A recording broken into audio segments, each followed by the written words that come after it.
Hola, muy buenos días, ¿cómo están todos ustedes, queridos hermanos, familia en Cristo Jesús? Pues nosotros felices de iniciar este día sábado, muy contentos porque tenemos nuevamente la oportunidad de poder compartir con ustedes esta cápsula bíblica. Bien, pues los invito a que nos pongamos en manos de Dios, a que hagamos oración para encomendarle estos momentos. En el nombre del Padre, del Hijo y del Espíritu Santo. Amén. Padre nuestro que estás en el cielo, santificado sea tu nombre. Venga a nosotros tu reino, hágase tu voluntad en la tierra como en el cielo. Danos hoy nuestro pan de cada día, perdona nuestras ofensas, como también nosotros perdonamos a los que nos ofenden.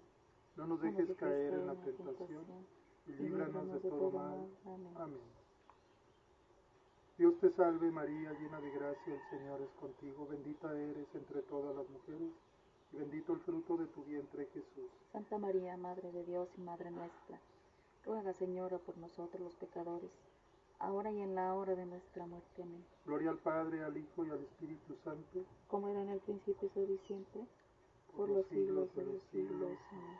Espíritu Santo, fuente de luz, ilumínanos. Ilumínanos. Espíritu Santo, fuente de luz, Ilumínanos. Espíritu Santo, fuente de luz, Ilumínanos.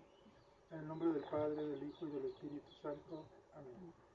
Pues sean bienvenidos nuevamente, mis queridos hermanos, familia en Cristo Jesús, a esta cápsula bíblica que por el favor de Dios vamos a comenzar el día de hoy y que con mucho agrado estamos iniciando este día estudiando la palabra de Dios, analizando la palabra de Dios.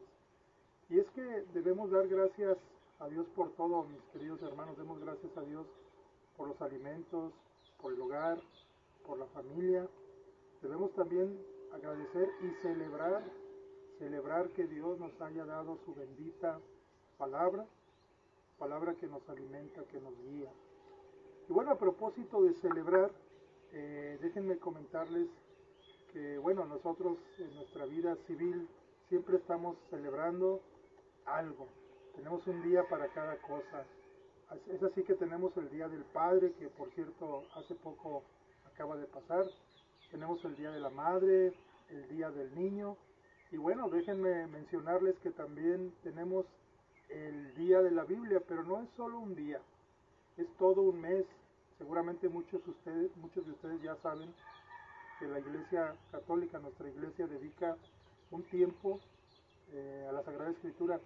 Y este tiempo, como les decía, pues no es un día, es un mes. Es el mes de septiembre. Es un mes dedicado a la Sagrada Escritura porque en este mes tenemos que hacer el esfuerzo por encontrarnos con Jesús palabra, por estar siempre pendientes de la Sagrada Escritura. Este mes de septiembre es muy importante porque en este mes se conmemora el día 30, para ser específico, y claro, el día 30 de septiembre es el día de San Jerónimo.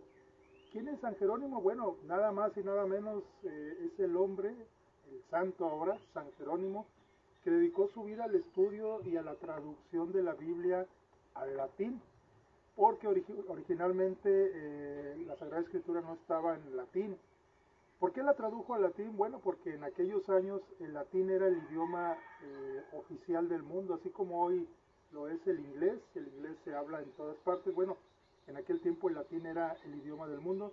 Entonces este santo, San Jerónimo, se dedica a la traducción de la Sagrada Escritura al latín. A esta traducción se le conoce como la Vulgata Latina, es decir, es la Vulgata Editio, la Vulgata Edición. Esto significa que es la edición para el pueblo. Vulgata Latina, la edición para el pueblo. Eso significa. Bien, San Jerónimo nació en Dalmacia, mis queridos hermanos, cerca del año 340 y murió en Belén el 30 de septiembre del 420. Y bueno, pues ya les mencionaba, San Jerónimo tradujo la Sagrada Escritura en los idiomas que originalmente estaba. Esto es en el griego y el hebreo. De estos dos idiomas, griego y hebreo, él la traduce al latín. Y bueno, el latín es muy importante. En algunas cápsulas bíblicas anteriores ya les señalaba yo que todas las lenguas actuales, o la mayoría, la gran mayoría de ellas, tienen su raíz en el latín, así como el español, nuestro idioma, español o castellano. También otros idiomas como el francés, el inglés, el portugués, el italiano, tienen su raíz, su origen en el latín, ¿sí? Por eso es que este santo traduce la Sagrada Escritura del hebreo y griego, que eran los idiomas en que estaba, al latín.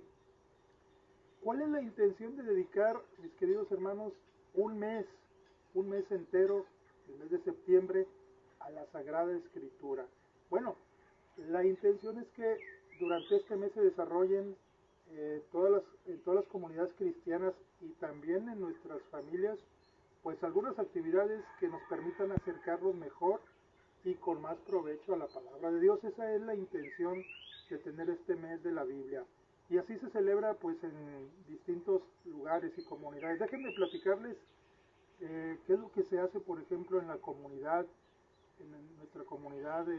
Bueno, estamos en varias comunidades, pero les voy a platicar de dos comunidades en específico en las cuales mi esposa y yo pues servimos, que es la comunidad de la Santa Cruz de la Reconciliación y la comunidad del Dulce Corazón de María, a los que enviamos desde aquí un cordial y afectuoso saludo a todos nuestros compañeros de estas comunidades.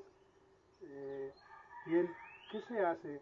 Bueno, aquí en este mes de la Biblia, en septiembre, que próximamente pues estamos cerca ya de celebrarlo, se llevan a cabo charlas que tienen que ver obviamente con la Sagrada Escritura y que van dirigidos a toda la comunidad de la parroquia.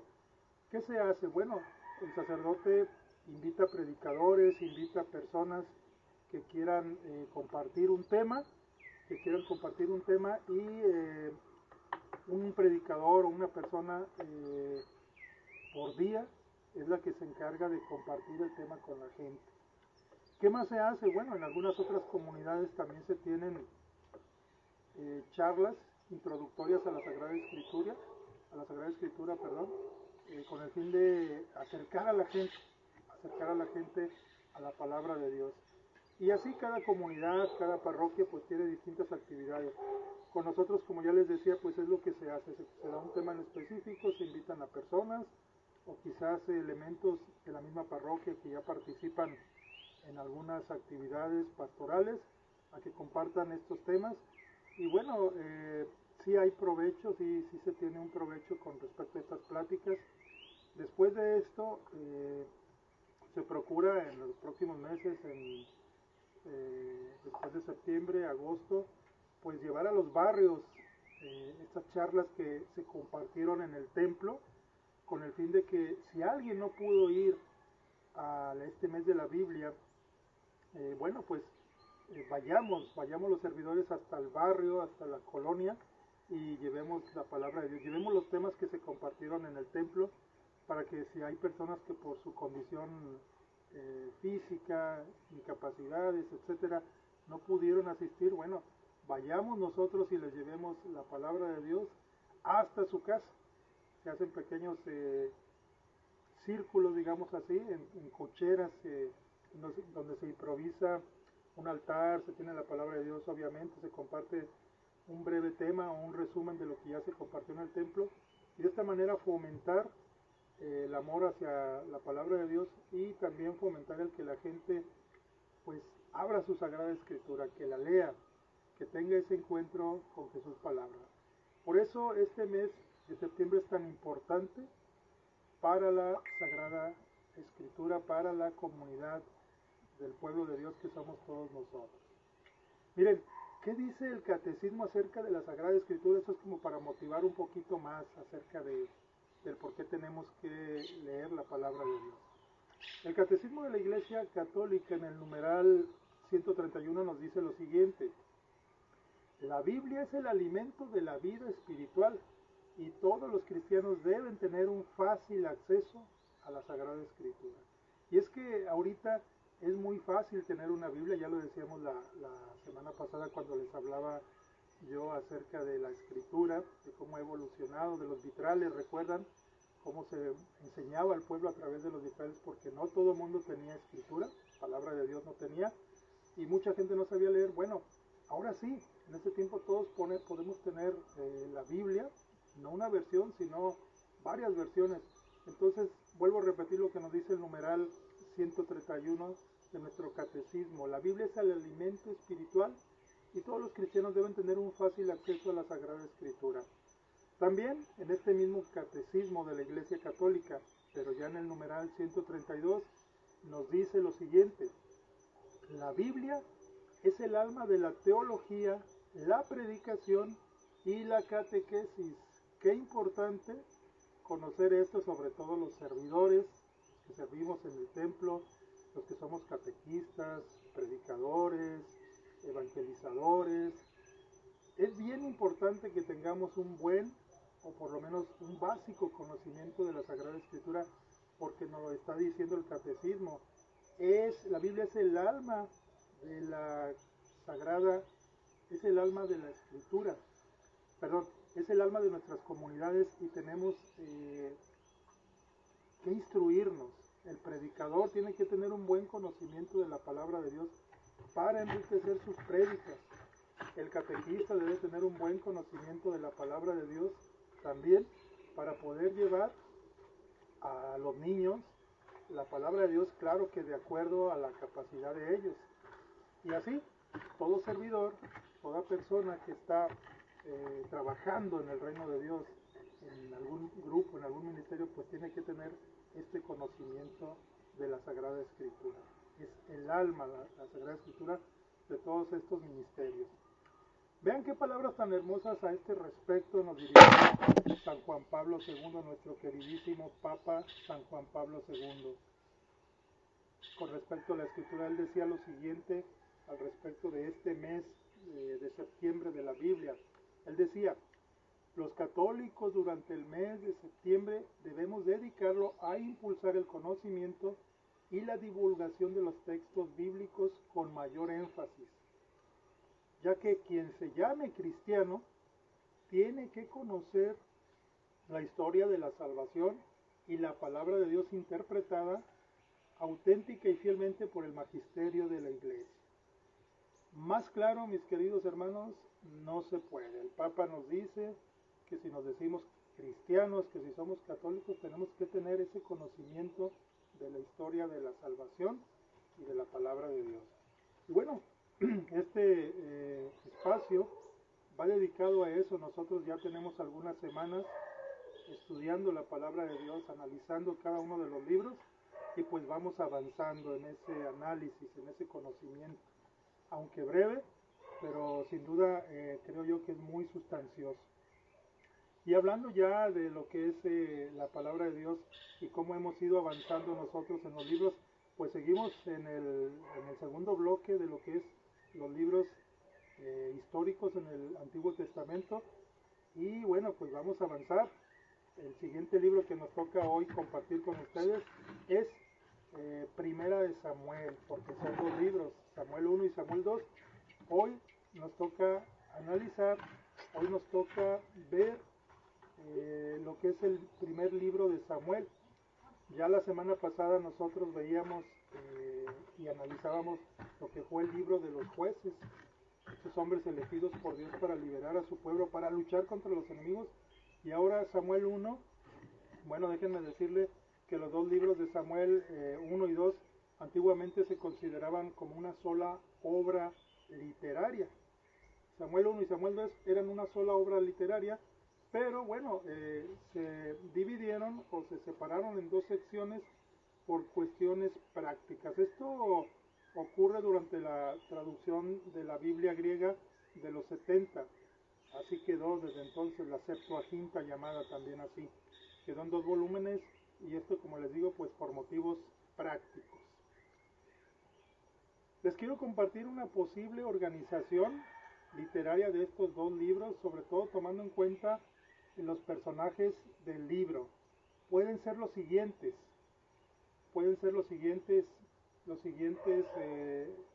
libros, o mejor dicho, la siguiente división de los libros. Nada más hago un paréntesis para señalarles que ahorita voy a compartir lo que es la división de los dos libros, no solamente de Samuel 1, sino Samuel 1 y 2, ¿sí? Las partes más importantes. En el primer aspecto en el cual podemos dividir estos dos libros es Samuel y el arca. Samuel y el arca lo encontramos en 1 de Samuel, versículo 1, capítulos del 1 al 7 y 17. Samuel y Elí en 1 de Samuel 1, del 1 al 4.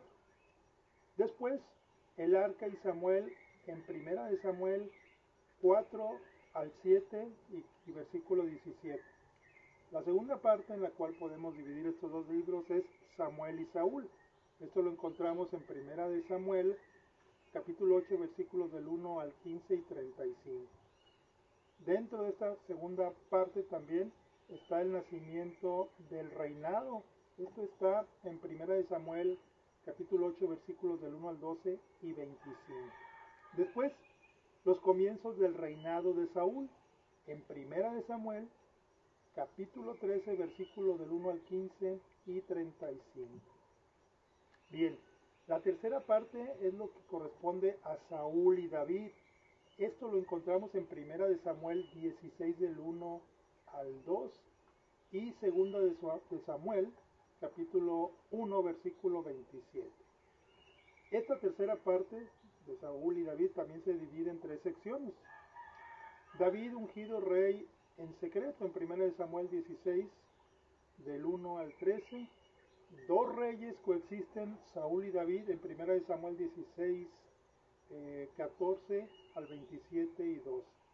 Y por último, dentro de esta tercera parte, encontramos el desenlace y muerte de Saúl en 1 de Samuel 28, del 1 al 12 y 2 de Samuel, del 1 al 27. ¿Sí? Hasta ahí es la tercera parte en la cual dividimos estos dos libros. Y por último, en la cuarta sección o parte en la que dividimos estos dos libros está David, donde se habla específicamente de David. Es en 2 de Samuel, del capítulo 2, versículos del 1 al 20 y 26. Ya aquí de lleno entramos a lo que es el segundo libro de Samuel. Dentro de este apartado de David también está David, rey de Judá y rey de Israel. En esta parte encontramos cómo David es ungido rey de Israel. En 2 de Samuel, capítulo 2, versículos 18, capítulo 2, versículos del 1 al 8 y capítulo 18. Y después encontramos la sucesión al trono, esto en 2 de Samuel también, capítulo 9, versos del 1 al 20 y capítulo 26. Por último, la última parte de estos dos libros es el apéndice, los apéndices, en 2 de Samuel 21, capítulo 21, versos del 1 al 24 y 25. Mis queridos hermanos, pues es muchas cifras, muchos números, pero es necesario conocer el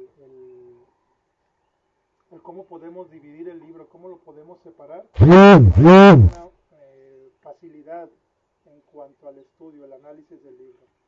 Bien, vamos a recapitular un poquito porque venimos de una historia, ya hemos recorrido un caminito hasta llegar aquí donde nos encontramos ahora en el primer libro de Samuel. Vamos a recapitular la historia hasta el momento en 4 pasos. Primer paso, recordemos que Israel fue sacado de la esclavitud de Egipto hacia la tierra prometida. Esto ya lo vimos en el libro del Éxodo, como ustedes recordarán. Después, en la segunda parte, digamos así, de esta historia que hemos recorrido, bueno, antes de llegar a la tierra prometida, Israel hace un pacto con Dios en el monte Sinaí y Dios le entrega la ley. Esto lo vimos en el Éxodo y también parte del Deuteronomio. Ya estando en la tierra prometida, esta se reparte en las 12 tribus. Es la tercera parte de esta historia que hemos recorrido. ¿Recuerdan ustedes cómo pues ellos llegan a la tierra prometida, toman posesión de ella y la tierra se reparte? El libro de los números. Esto también ya lo hemos analizado. Y por último, dando un gran paso, bueno, nos encontramos después que Dios les genera jueces. Esto es el libro que estudiamos la semana pasada. Ya están en la tierra prometida, ya tomaron posesión de ella, pero ahora se ocupan hombres líderes que dirijan al pueblo para poder luchar contra sus enemigos. ¿Quiénes eran los enemigos al momento de llegar a la tierra prometida? Los cananeos. Como ustedes bien recordarán. Entonces Dios les genera jueces, jueces que son hombres elegidos por Él. Pero estos jueces se corrompen y terminan siendo como los cananeos. Fue un tiempo de caos moral y se muestra la necesidad de Israel por tener líderes sabios y fieles. Hasta aquí la recapitulación de esta historia. Y bueno, vamos a entrar ahora sí de lleno al libro de Samuel. Vamos a analizarlo un poco y para tener una mejor perspectiva de lo que contiene y de lo que nos habla. El libro de Samuel da precisamente una respuesta a esta necesidad que se ve al final del libro de los jueces. ¿Cuál es esa necesidad? Bueno, de tener esos líderes, como ya lo mencionamos, que guíen al pueblo de Israel. Entonces, Samuel 1 y 2 da la respuesta. Este libro tiene como protagonistas principales a tres personajes, que son el profeta Samuel, el rey Saúl y el rey David. Durante estos dos libros vamos a encontrar una y otra vez a estos tres personajes.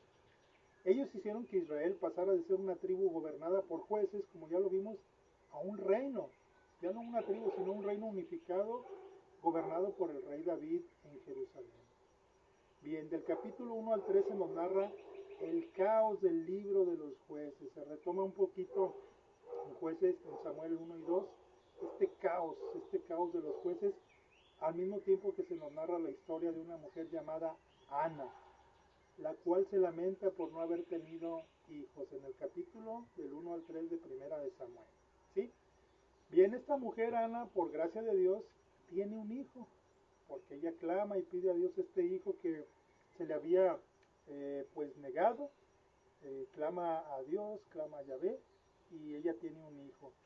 Ella, alegre, contenta por este regalo de Dios, canta un poema que trata de cómo Dios se opone al orgulloso y exalta al humilde, y también habla de cómo un día Dios levantará un rey ungido para su pueblo.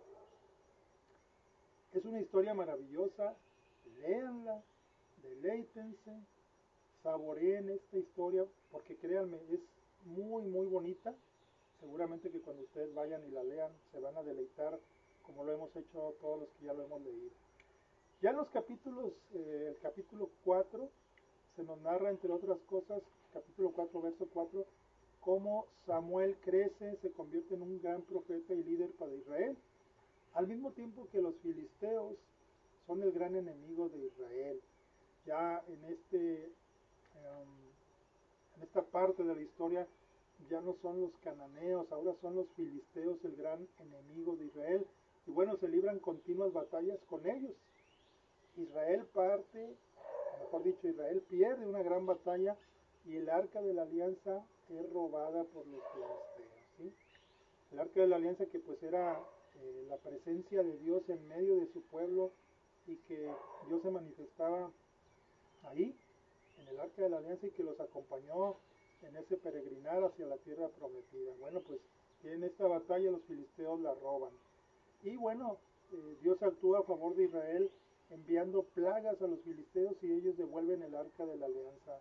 Ellos se roban el arca, mis queridos hermanos, la retienen, pero empiezan a enfermarse, empiezan a tener grandes tumores, muchas situaciones complicadas para ellos. Ellos entienden que deben regresar el arca a los filisteos.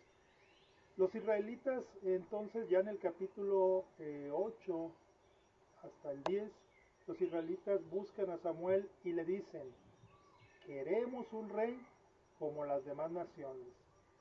Samuel, molesto por esta petición, habla con Dios y le dice lo que el pueblo quiere.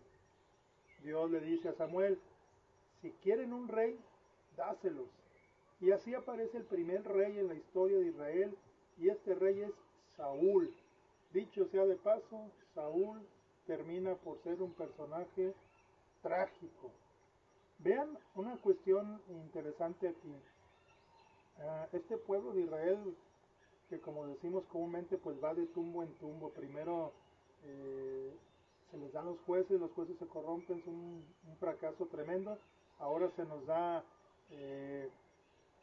da, los reyes, y este primer rey Saúl, pues está lleno de situaciones pues que no son las que se esperan de un líder, de un rey. Entre otras cosas, bueno, este rey Saúl es deshonesto, le falta integridad y no reconoce sus propios errores. Lo más grave es que él desobedece totalmente a Dios.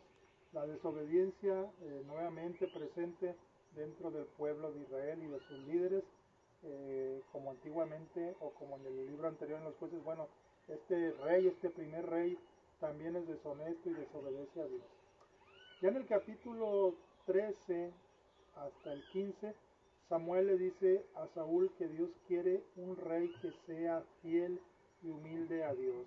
Saúl era arrogante, era orgulloso, y esto a los ojos de Dios pues no es bueno, aparte de que le desobedece, como ya decíamos. Entonces el profeta Samuel habla con Saúl, el rey, y le dice lo que Dios quiere, y él le informa que él deja de ser el rey de Israel y que Dios levantará un nuevo rey para Israel, y así comienza la caída del rey Saúl.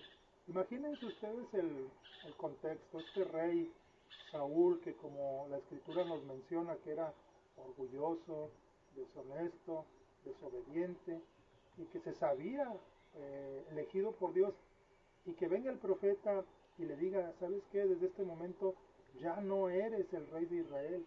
El impacto fue tremendo, y en este libro de Samuel, en los capítulos 13 al 15, se nos narra esta historia. Y bueno, tiene una caída estrepitosa, digámoslo así. Es una historia fascinante. En los capítulos ya del 16 al 17 de este primer libro de Samuel, se nos muestra el candidato para ser el nuevo rey, porque Dios le informa a través del profeta Samuel a Saúl que deja de ser el rey, pero la pregunta es, ¿quién será el nuevo rey? ¿Quién será? ¿Quién Dios escogería para ser el nuevo rey de Israel? Bueno, pues el candidato para ser el nuevo rey de Israel es un insignificante pastor muy joven llamado David. Un insignificante pastor muy joven llamado David. Y recalco esto porque ya lo sabemos, Dios siempre escoge lo sencillo, lo humilde, lo que a los ojos de los hombres no vale. Entonces, Dios escoge un muchachito, un pequeño jovencito, pero ese es el designio de Dios. Aquí se nos cuenta cómo este joven David tiene una gran batalla contra Goliat. ¿Recuerdan ustedes esa batalla muy famosa de David contra Goliat? El ser pequeño contra aquel guerrero ya experimentado, y sin embargo el joven David vence a Goliat. Y es una cuestión que incluso conocemos, aunque no se sepa de la Sagrada Escritura. Mucha gente tiene esa frase de decir, no hagas esto porque es ponerte como David contra Goliat. ¿Sí? Cuando tenemos un reto enfrente de nosotros muy grande, solemos decir esta frase.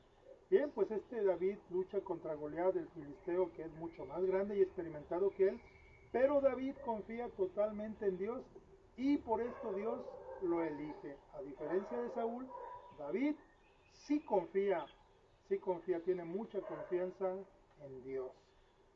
Ya en los capítulos 18 hasta el 20, aquí se nos narra cómo Saúl va cayendo en una locura.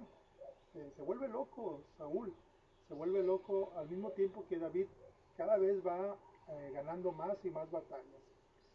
Saúl no soporta el haber sido informado por parte de Samuel de que Dios ya no lo tenía contemplado para ser rey de Israel, y bueno, esto en su orgullo, en su soberbia, pues termina por enloquecer a este rey.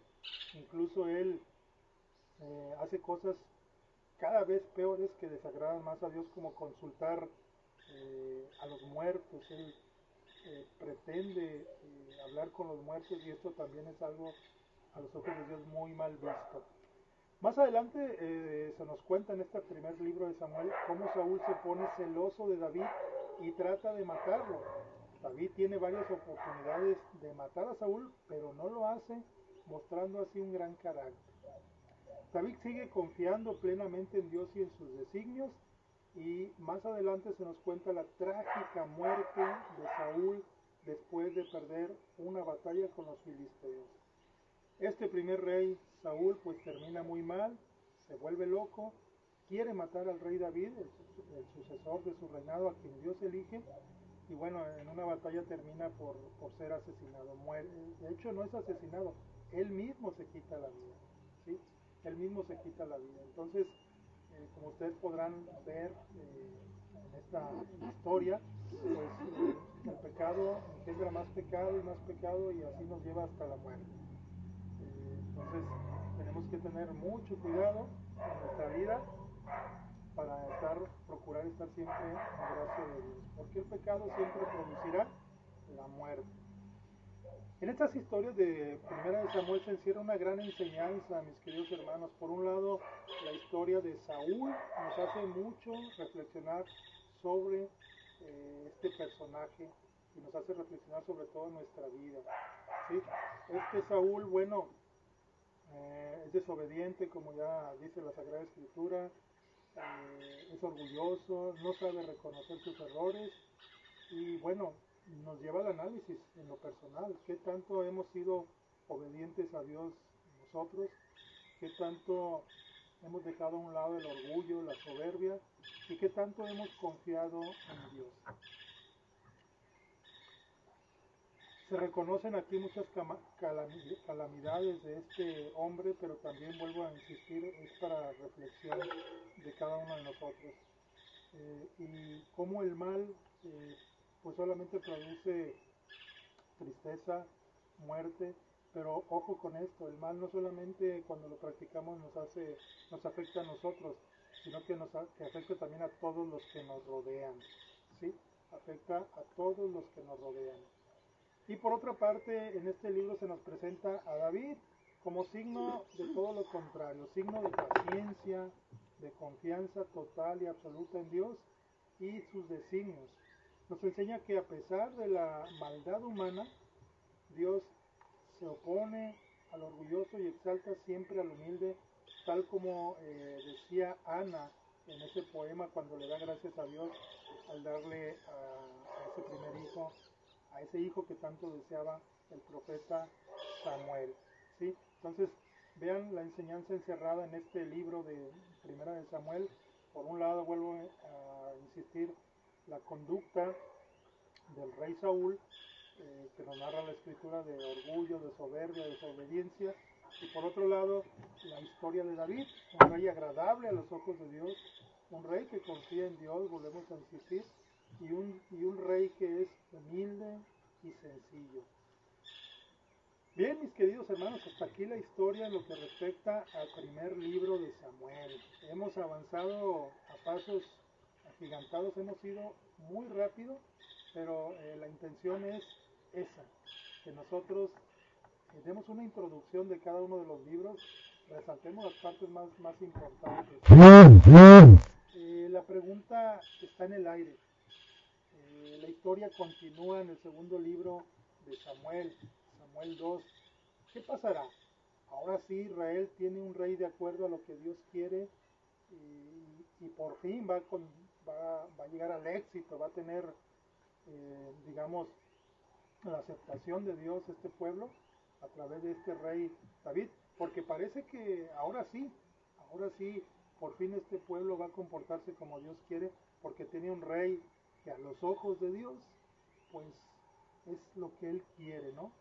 Que sea sencillo, humilde, que confíe plenamente en Él y que tenga paciencia, y este rey lo tiene. Entonces, pues ahí están las preguntas.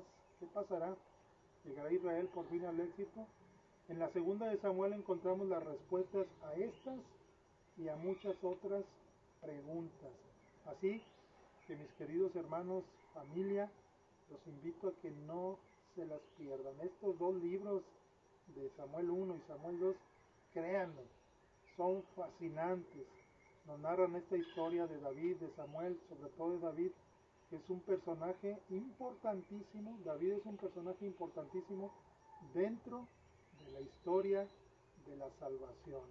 El rey David, el gran rey David. Entonces, pues ahí están las incógnitas, ahí están las preguntas de lo que sucederá de lo que pasará con Israel, de lo que pasará también con este rey tan agradable a los ojos de Dios. Bien, pues hasta aquí llegamos con este análisis breve pero muy sustancioso, mis queridos hermanos, respecto a este primer libro de Samuel.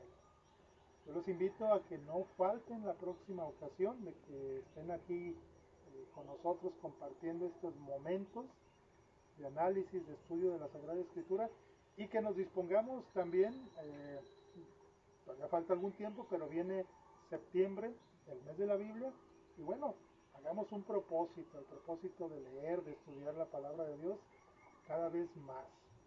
Saquemos nuestras Biblias que están por ahí guardadas, ahí esas Biblias que están quizás empolvadas ahí en un cajón, quizás no, quizás ya la tienen su Biblia en el lugar principal de su casa, que es la sala.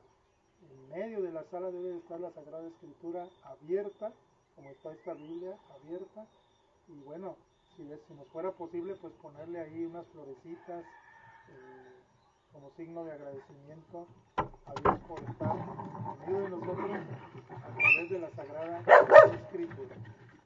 Bien, mis queridos hermanos, pues que tengan un excelente y bendecido sábado. Dios los bendiga, y si Dios nos da licencia, nos vemos la próxima semana en una cápsula más, una cápsula